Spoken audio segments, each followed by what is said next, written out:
You know what manipulative people are actually looking for? It's not someone weak. It's someone predictable. Someone whose reactions they can count on. And the second you become unpredictable, they panic. They don't know what to do with you anymore.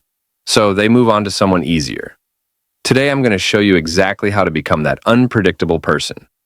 5 specific moves. And I'm going to rank them from the basic one everyone misses to the one that makes manipulators actually scared of you. Let's start.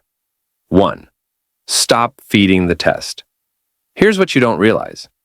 Every manipulative person tests you first. They say something slightly off. They push a small boundary. They ask for a tiny favor at a weird time. And they watch what you do.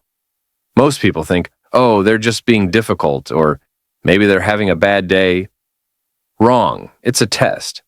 They're checking if you'll accept disrespect when it's packaged nicely. And here's what you probably do. You give them the benefit of the doubt. You laugh it off. You say yes even though something feels wrong. You think you're being nice. You think you're being understanding. But their brain is taking notes.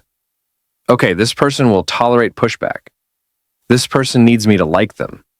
This person won't make waves. I can work with this. The truth is, manipulators are like scientists running experiments. Every interaction is data collection. They're figuring out your threshold. How much can you take before you push back? What makes you uncomfortable but not uncomfortable enough to say something? Where's the line? And once they find it, they live right on that edge. Close enough to bother you, but not obvious enough for you to call them out. So here's what you do instead. The first time something feels off, you acknowledge it. Not with anger, not with drama. Just calmly. They say something backhanded, you say, "That's an interesting thing to say." Then you go quiet. They ask for something unreasonable, you say, "I'm not doing that," with zero explanation. No reasons, no justifications, no apologizing for having a boundary. Watch their face. They're confused because the test didn't work. They expected you to either comply or get emotional. You did neither. You just calmly refused and moved on like it was the most natural thing in the world. Most people move on right there because you're not predictable anymore. You're not fun to manipulate. 2. Become boring to their chaos. Manipulators need emotional reactions like plants need water. Without it, they die. They say something to upset you. They create drama out of nowhere. They tell you something that makes you panic. And they sit back and watch you spiral. That's the whole game. Your fear, your anger, your stress, that's what they're feeding on. Think about it like this. They throw a match hoping to start a fire. If you're covered in gasoline, you're going to explode. That's what they want. That's entertainment. That's control. They said 5 words and now you're calling your friends, losing sleep, replaying the conversation in your head. They're living rent-free in your mind. Here's what weak people do. They match the energy. Someone comes at them with chaos. They give back chaos. They defend, they explain, they get emotional. And the manipulator wins because now they're in control of your feelings. They said 5 words, and you're a mess. That's power to them. That's exactly what they wanted. Strong people do something completely different. When chaos comes, they get calmer. Someone's yelling, they lower their voice. Someone's panicking, they slow down. Someone's trying to provoke them, they act bored. It's like watching someone try to start a fire with wet wood. Nothing happens, no smoke, no flame, nothing. The manipulator keeps trying for a bit. They'll turn up the intensity. They'll try different angles. But when nothing works, when you just keep staying calm, no matter what they throw at you, eventually they give up because you're not giving them anything to work with. You're a dead end. Try this next time someone tries to rile you up. Don't match their energy, do the opposite. If they're loud, you get quiet. If they're fast, you slow down. If they want a reaction, you give them nothing. 2 minutes of this and they'll move on. Because manipulating calm people is exhausting and unrewarding. 3. Let them hear their own words reflected back. This one's powerful because manipulators hate being seen clearly. Their whole strategy depends on confusion. They say one thing but mean another. They twist your words. They make you doubt what actually happened. They rely on you being too polite to call out the contradiction. It works because most people don't challenge it. They just accept the confusion and move on.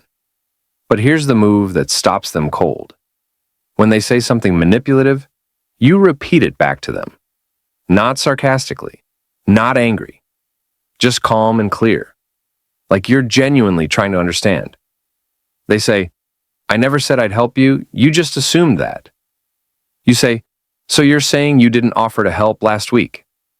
They say, "You're too sensitive, it was just a joke." You say, "So you're saying what you said was meant to hurt, but I should laugh." Watch what happens. Their brain short circuits. Because now, they have to either own what they said or admit they were manipulating. Most of them will backtrack immediately. "Well, I didn't mean it like that." Perfect. Now they know you see through it. You're holding up a mirror and they don't like what they see. And people who feel seen clearly don't get targeted again. It's too much work. Manipulators want easy targets who won't notice the game. The moment you show them you can see exactly what they're doing, you become too risky, too aware, not worth the effort. 4. Master the slow pullback. Here's what most people get wrong about boundaries. They think it's about big confrontations. "I'm setting a boundary right now." Then a speech about respect. And the manipulator just finds a way around it because you showed your hand. You told them exactly what bothers you. Now they know how to push your buttons better. They know the shape of your boundaries so they can find the gaps. The smarter move is the slow pullback. No announcements, no explanations. Just gradual distance. They disrespect you, you become less available. Not as punishment, just as a natural consequence. They text, you respond 6 hours later instead of 6 minutes. They invite you somewhere, you're busy. They need a favor, you don't have time. Everything is polite. Everything is calm. But the access is shrinking. And here's what's brilliant about this. They notice, but they can't call you out on it. What are they going to say? "Why aren't you responding to my texts as fast?" That makes them look insane. "Why won't you drop everything to help me anymore?" That makes them look entitled. So they just feel the shift. And their brain realizes, if I keep treating this person badly, they're going to disappear completely. Most manipulators will correct their behavior right there because they don't want to lose the resource. And that's what you are to them, a resource. Someone who gives them attention, emotional supply, favors, validation. When that resource starts pulling away, they calculate, is this person worth treating better? And if you've made the pullback slow and consistent, they'll usually decide yes. The ones who don't, the ones who double down or get worse, they're showing you they were never worth keeping anyway.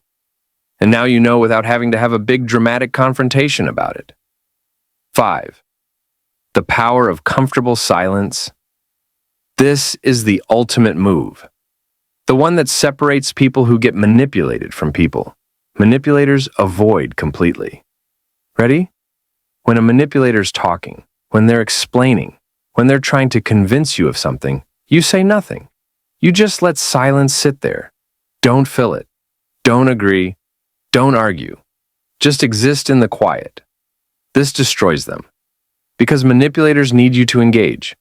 They need you to ask questions, to defend yourself, to try to understand their twisted logic. That's how they keep control. The conversation keeps going and they keep steering it wherever they want. But when you just sit there in silence, calmly looking at them, their whole script falls apart. They said their piece, and you're not reacting. Now what? Most people are terrified of silence. We feel like we have to fill every gap in conversation. We think silence means something's wrong. But silence is actually the most powerful communication tool you have. It says everything without saying anything. I watched this happen at a family dinner last year. Someone was going on, trying to guilt trip someone else. Twisting facts, playing victim, the whole thing. and the person being targeted just sat there. Didn't speak, didn't react, just quiet, just looking at them calmly. After about 30 seconds, the manipulator actually stopped mid-sentence because there was nothing to push against. It was like punching air. The silence became so loud they couldn't continue. Here's what silence communicates without you saying a word. I heard you. I'm not convinced. I'm not engaging with this.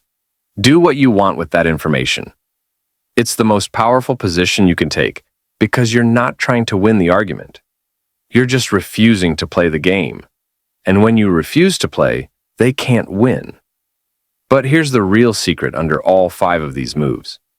Manipulative people target you because they believe you need them more than they need you. The moment that flips, the moment you're genuinely okay without them, everything changes. They feel it, and they either fix how they treat you or they leave. Either way, you win. Let me make this super clear. 1. Stop feeding the test. The first boundary push is an experiment. Shut it down calmly. 2. Become boring to chaos. Don't match their emotional energy. Go the opposite direction. 3. Reflect their words back. Make them hear what they actually said. It breaks the spell. 4. Master the slow pullback. Distance without drama. They feel the consequence without a fight. 5. Use silence as your weapon. When they talk, you don't have to respond. Let the quiet do the work. Pick one of these, just one. Try it this week. Maybe it's the silence thing because someone's been talking at you and you always feel like you have to respond. Or maybe it's the slow pullback because someone keeps disrespecting you and getting away with it. Whatever feels right, do it once and watch how differently they treat you after. Because here's what I've learned. Manipulative people aren't actually that smart. They just rely on the fact that most people are predictable. The second you break the pattern, they don't know what to do. And confused manipulators don't stick around. They find someone easier, someone who still reacts on cue, someone who still needs their approval, someone who hasn't figured out these 5 moves yet. If this helped you see something differently, share it with someone who needs to hear it. And subscribe if you want more like this. You've got this.